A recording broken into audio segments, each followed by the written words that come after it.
Is it still the apple of the eye?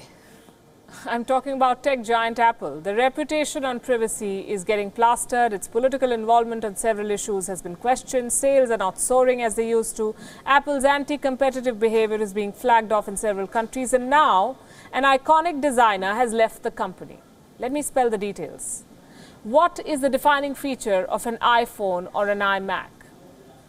Privacy, yes, but more than privacy, it's the look and the feel, the design of an Apple product. Now, the man who created this design, Sir Jony Ive, Apple's chief design officer, today has formally left the firm. His photo immediately disappeared from the company's leadership page. For 30 years, this man was with Apple, first with Steve Jobs and then with Tim Cook. So Jony Ive spearheaded the rise and then the revival of Apple as a brand. Steve Jobs called him his spiritual partner. Ive was his go-to man in times of crisis. When Steve Jobs returned to Apple in 1997 after a 12-year hiatus, Jobs gave a meaty role to Jony Ive. Put simply, Ive's exit marks the end of an era in Apple.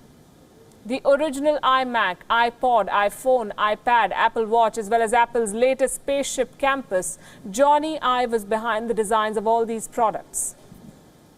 And now as the company is looking to launch a foldable smartphone, iPhone 12, Ive has called it quits. So what is he planning to do next? He will start an independent design firm called Love From, along with his friend Mark Newson, another iconic employee of Apple. And Apple will just be a client of this new firm. In simple words, the very best of Apple are deserting the company. The question then is Apple, the brand, rotting? To say the least, Apple has been on the path of decline. The FaceTime security debacle exposed the holes in Apple's privacy, and privacy was Apple's calling card. Apple's complex OS software has been a source of pain. The recent launch of the Mac OS Mojave bombed in the market. 3 weeks ago, the company reported better than expected quarterly earnings. But if you look at the numbers carefully, sales have been falling for 3 consecutive quarters, including the most recent one. The iPhone, Apple's flagship product, was a major reason for the weakness in performance. In the third quarter alone, iPhone sales dropped 12%. It's not just that the interest in Apple's products is waning. The company is facing serious questions on antitrust issues. Last week, the US House of Representatives questioned Apple's corporate policies and anti-competitive behavior. Experts say that Apple is locking its users by creating a walled garden. There are similar cases in the European Union besides a fraud charge in Japan. Apple, the brand, is also roiled in political issues. If you are an Apple user right now in Russia, then Crimea will be shown as Russian territory.